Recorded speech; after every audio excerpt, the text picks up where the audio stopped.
함께 볼 말씀은 시편 9편 1절에서 11절. 시편 9편 1절에서 11절까지 우리 한 절씩 교독하도록 합니다. 내가 전심으로 여호와께 감사하오며 주의 모든 기이한 일들을 전하리이다.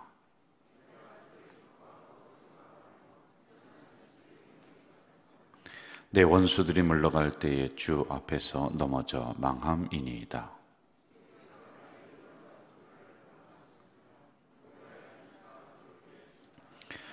이방 나라들을 책망하시고 악인을 멸하시며 그들의 이름을 영원히 지우셨나이다.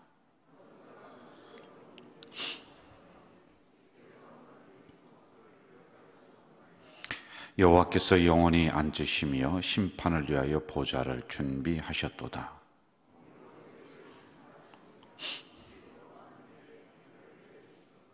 여호와는 압제를 당한 자의 요새이시오 환난 때의 요새이시로다.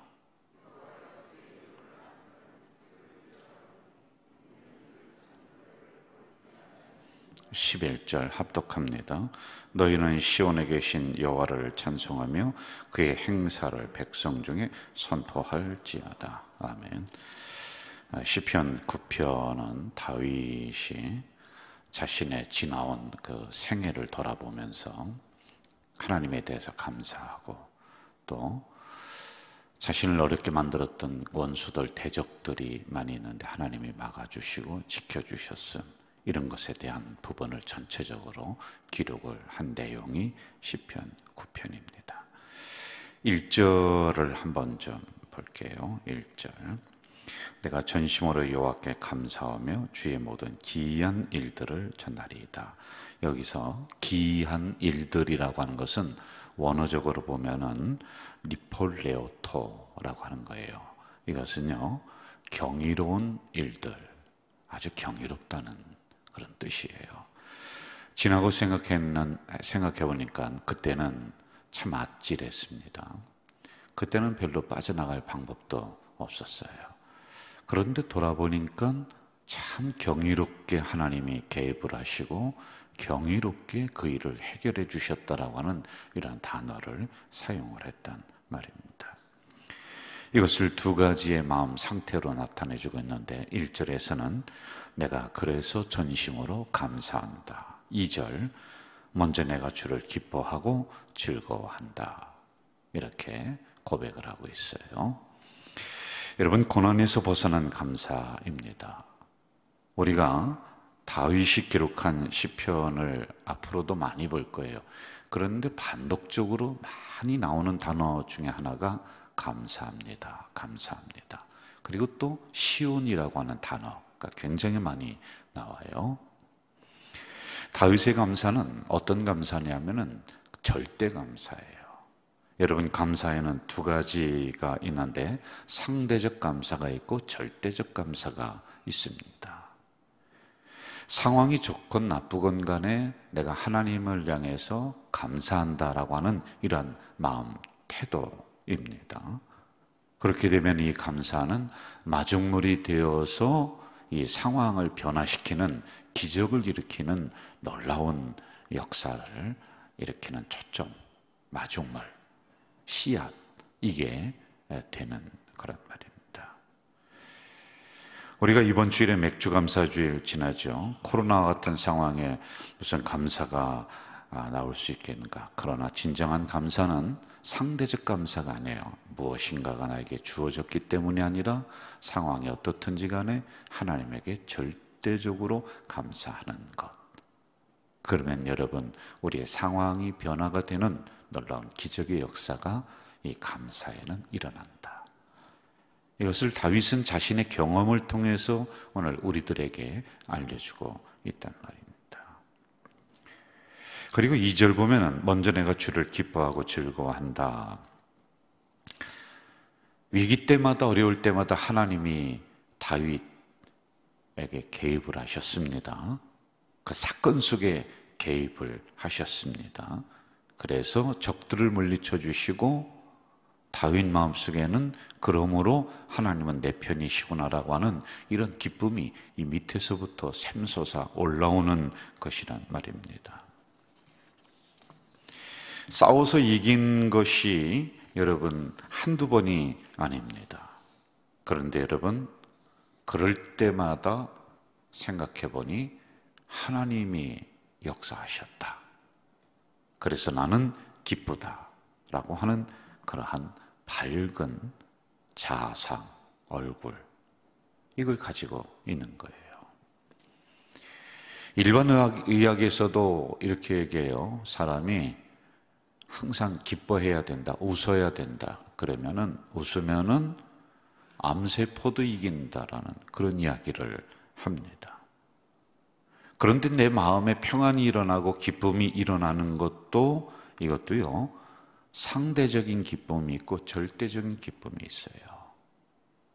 내가 무엇인가를 소유했습니다.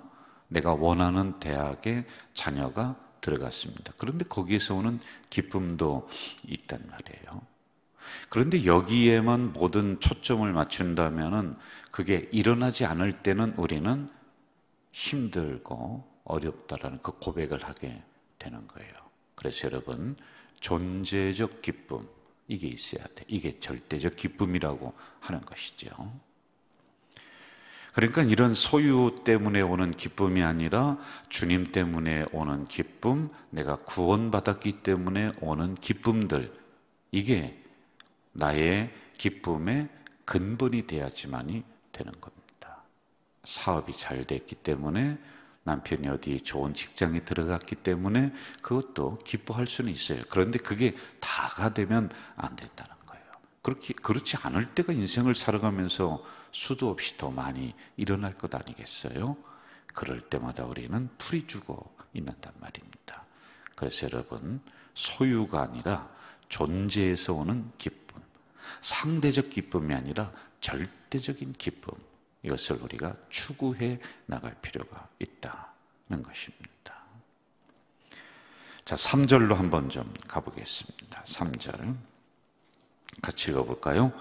내 원수들이 물러갈 때에 주 앞에서 넘어져 망함이니이다. 여기서 물러가다라는 용어를 사용을 했는데 이것은 뒤로 돌아서다, 후퇴하다라고 하는 뜻이에요. 이게 군사적인 용어입니다.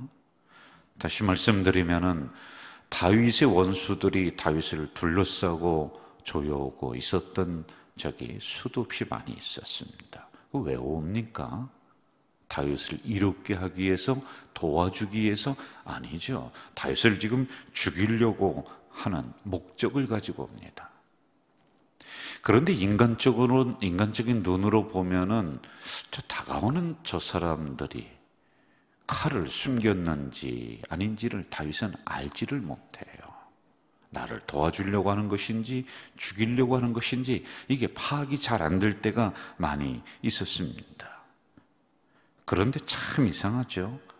하나님이 이런 사건들 속에 자꾸 개입을 하시는 거예요. 그래서 지나고 봤더니 또 하나님이 물리쳐 주셨어요. 하나님이 후퇴하게 만들어 주셨다라고 하는 이런 고백이란 말입니다. 그들이 세웠던 계획을 스스로 포기하도록 만들어서 그들 스스로 뒤로 물러가도록 이렇게 하셨다는 거죠. 여러분, 우리가 살아가는 동안에 여러분과 제가 알지 못해서 그렇지요, 하나님이 수도 없이 사실은 우리들 사건 속에 개입을 하셨을 것 같아요.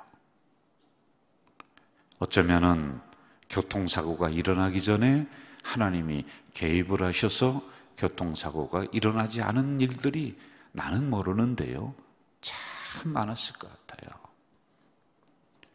어쩌면은 사람들이 나를 속이려고 다가왔을 수도 있습니다. 그런데 나는 몰랐습니다. 그들의 의도를 몰랐는데 하나님은 그 의도를 아시고 개입을 하셔서 그들이 스스로 뒤로 물러나도록, 후퇴하도록 그렇게 만들었던 사건이 참 많았을 것 같아요. 어쩌면은 내가 스스로 성공해서 잘된 것으로 이렇게 여겼습니다. 그런데요, 하나님이 개입을 하셔서 하나님이 도와주는 사람을 붙이고 하나님이 그 길을 열어주셨은 그러한 일들이 참 많이 있었을 것 같습니다. 이것이 바로 3절에서 고백을 하고 있는 내용입니다. 우리가 자녀를 키울 때 보면은 이런 경험 많이 하잖아요.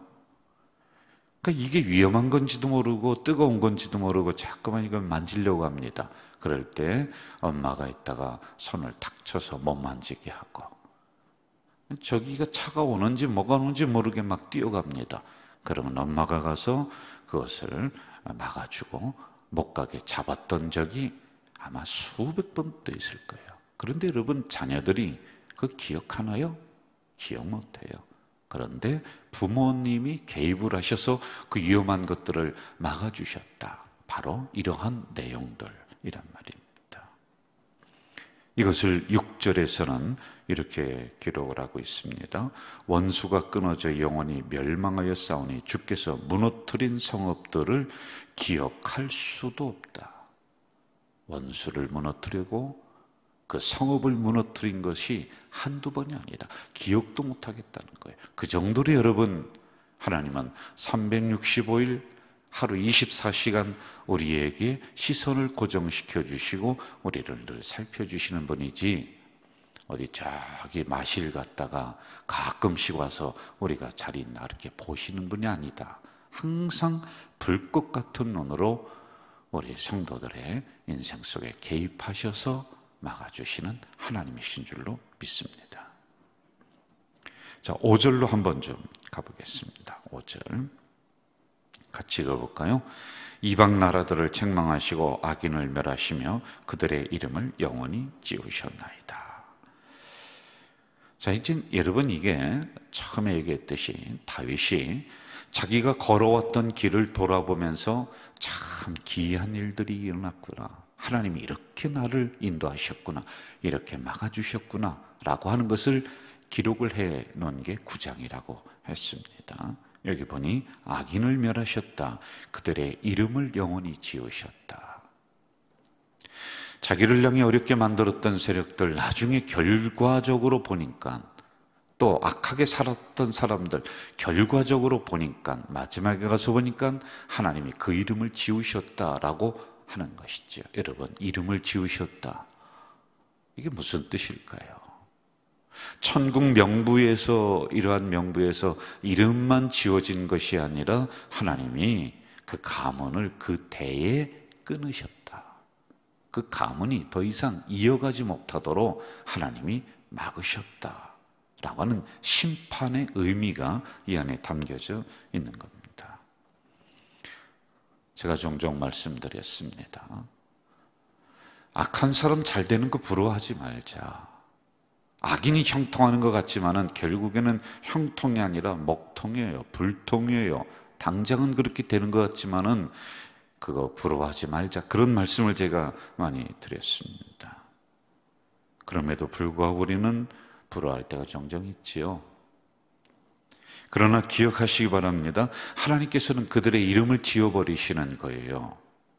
여러분, 그렇다면은 이름을 지으신다, 어딘가 이름이 기록된다라고 하는 그런 의미지 않겠습니까? 맞습니다. 기록이 됩니다. 과연 여러분과 저의 이름은 천국 명부에 어떠한 이름으로 기록이 될까요? 어떤 사람은 하나님이 그 이름을 아예 지워버리시는, 그래서 그 가문을 그 대에 끊으시는 사람들도 있을 수가 있겠죠. 그리고 어떤 사람은 교회를 위해, 그리고 성도를 위해 이렇게 희생했던 사람이다라고 그 이름이 기록될 수가 있겠죠. 그리고 어떤 사람은 이러이러한 악행을, 이러이러한 잘못을, 이러한 어려움을 주었다라고 그 이름이 기록될 수가 있겠죠. 여러분은 어디에 속하기를 원하십니까? 우리 9절과 10절 한번 좀 가볼까요? 9절, 10절 같이 읽읍시다. 여호와는 납제를 당하는 자의 요새이시오 환난 때의 요새이시로다. 여호와여, 주의 이름을 아는 자를 구워 주를 의지하오리니 이는 주를 찾는 자들을 버리지 아니하심이니이다. 여러분, 다윗은 어려움이 올 때 어떻게 한다고 그랬어요? 성산으로 뛰어 올라간다고 그랬습니다. 성산, 시온, 이건 교회를 의미하는 단어입니다. 그리고 거기 가서 뭐 한다고 그랬습니까? 탄식하며 부르짖는다. 탄식의 기도란 말입니다. 이제 급한 일 있으면은 성산으로, 시온으로 뛰어 올라서 주여하고 아버지하고 부르짖습니다.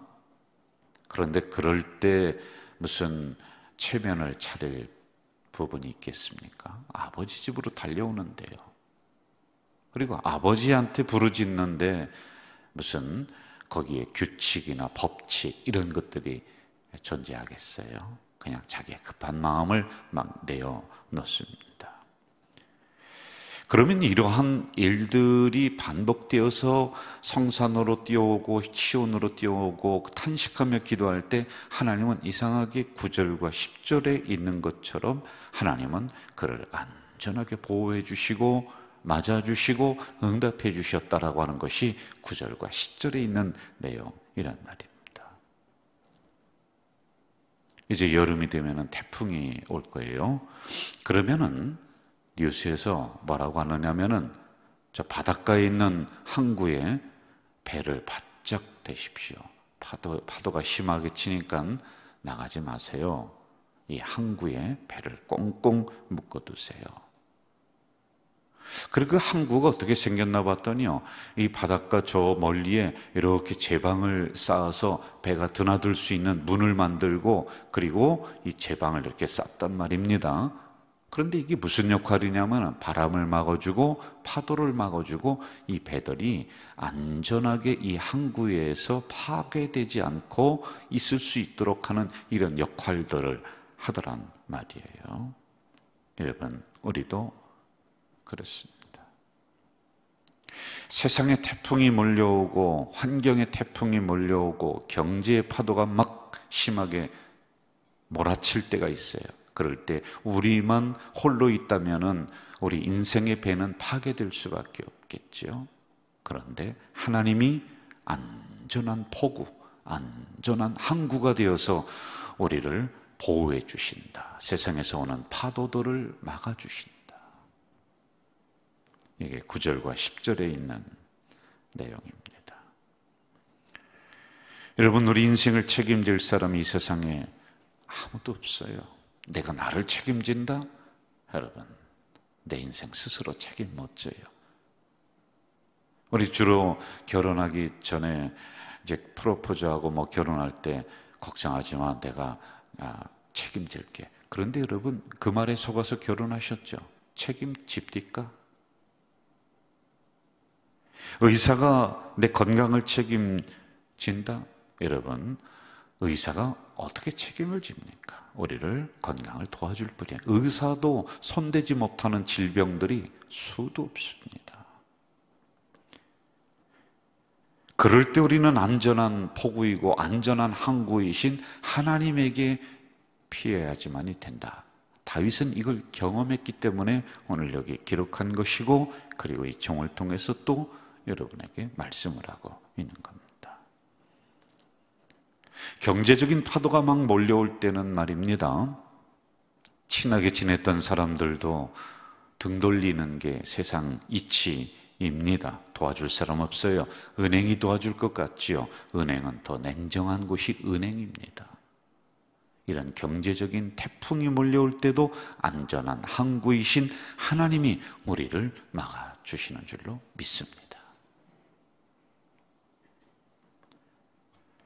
그럴 것이다라고 하는 다윗의 추측이 아니라 그렇다. 왜? 내가 수도 없이 경험을 했다라고 하는 기록입니다. 이게요. 11절로 가면서 이제 마무리할까요? 11절 같이 읽읍시다. 너희는 시온에 계신 여호와를 찬송하며 그의 행사를 백성 중에 선포할지어다. 특별히 시온이라고 하는 단어가 또 나옵니다. 교회를 의미해요. 다윗의 아주 특이한 행동 중에 하나가 이거예요. 그러니 하나님이 미워할래야 할 수가 없어요. 다윗도 죄를 많이 지고 실수도 합니다. 그런데요, 그럴 때마다 시온을 향해 다시 달려나와요. 시온을 향해 달려나와요. 여러분, 우리는 어려우면은 시온을 향해 달려나오는 것이 아니라 시온에서 도망가지 않습니까? 어떤 시험이 왔다, 내가 그럼 시온을 향해 달려나옵니까? 시온에 있다가 도망갑니까? 우리는 도망가는 게 선수 아닙니까? 여러분과 저는요. 그런데 다윗은 또 이 문제를 가지고 시온을 향해, 교회를 향해 달려나와서 탄식하며 또 부르짖는 게 그의 특징입니다. 그러니 하나님이 내칠 수도 없고 미워할 수도 없는 거예요. 용서하시는 하나님은 다시 받아주시고, 회복시키시는 하나님은 다시 그를 회복시키셔서 그 자리를 유지하게 하시고 보호하시고, 또 산성이 되어주시고, 또 항구가 되어주시고, 이렇단 말입니다. 저는 우리 가자 공동체 성도들이 시온을 향해 달려나오는 것을 부담스러워지 않는 성도들 되시기 바라요. 이 다윗처럼 문제를 가지고 시온을 향해 뛰어나오는 거예요. 오히려 시온에 있다가 도망가는 성도가 아니라 아버지 앞으로 더 달려나와서 탄식하며 부르짖을 때 하나님은 여러분의 항구 되셔서 세상에서 오는 파도들, 역경들을 막아주시는 줄로 믿습니다. 오늘도 이 새벽에 우리가 부르짖어 기도할 것입니다. 두 가지 기도 제목 제가 드릴 거예요. 우리 교회는 성숙한 공동체입니다. 성숙한 공동체는 어떤 공동체이냐? 남 이야기하지 않고 말 옮기지 않고, 그것이 나에게 왔다면 내가 마음속에 간직하며 입을 딱 닫고 옆으로 전달하는 거 아니에요. 여러분, 이 입은 얼마나 중요합니까? 몇 가지 일을 합니다. 그런데 귀는 듣는 것만 해요. 중요한 입을 왜 하나만 두셨을까요? 말하고 먹고 하는데, 근데 별로 듣기만 하는, 한 가지만 하는 이 귀를 왜 두 개를 주셨습니까? 조심하라는 거예요. 그게 성숙한 공동체예요. 두 번째, 환난 날에 부르짖으며 아버지 집에 왔을 때 우리를 안전한 항구처럼 보호해 주실 그 하나님에게 여러분의 가지고 있는 문제들을 오늘 이 시간에도 부르짖어 기도하는 그런 시간 가질 거예요. 여러분, 새벽에 와서 졸다가만 가는 사람이 아니라 통성으로 이 시간 저와 함께 기도하시길 바라요. 두 가지 기도 제목 가지고 이 시간 다 함께 통성으로 기도하겠습니다. 사랑하시는 아버지 하나님, 이 새벽에 연약한 저희들을 불러주시고 하나님 성산으로 그리고 시온으로 달려나올 수 있는 은혜를 허락해 주셨습니다. 감사합니다. 다윗처럼 하나님 앞에 나와 탄식하며 부르짖을 때 하나님은 요새가 되어주시고 항구가 되어주시고 다가오는 세찬 바람을, 세찬 환경을 막아주셨습니다. 하나님, 이러한 우리의 신앙이 될 수 있도록 도와주시옵소서. 시온에서 도망가는 것이 아니라 오히려 시온을 향해 달려나오는, 아버지 집에 달려나오는 우리 공동체 식구들이 될 수 있도록 주여 역사해 주시옵소서. 원수의 문제도 내어놓았습니다. 적의 문제도 내어놓았습니다. 그리고 아버지 안에는 가정의 문제도 내어놓았습니다. 그리하며 하나님 앞에 탄식하며 부르짖을 때 우리 하나님은 외면하지 아니하시고 다윗 인생 속에 개입하시고 그 사건 속에 개입을 하셔서 도와주시고 역사해 주셨습니다. 이 고백을 담아놓고 있는 것이 다윗만의 고백이 아니라 오늘 이 새벽에 부르짖어 기도하는 우리의 신앙 간증이 될 수 있도록 하나님이여 역사해 주시옵소서. 다윗에게 역사하셨던 하나님, 다윗에게 개입하셨던 하나님, 오늘 이 새벽에 부르짖어 기도하는 우리 성도들 인생 속에, 가정 속에, 경제 속에 개입을 하셔서 그렇구나, 하나님은 살아계시는구나, 하나님은 나의 요새가 되시는구나,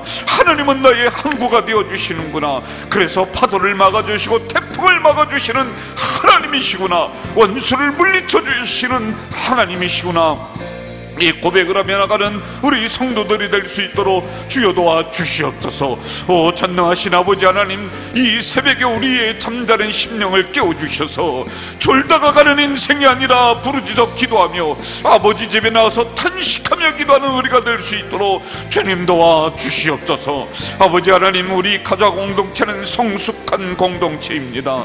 하나님, 성숙한 공동체는 언어가 성숙되었습니다.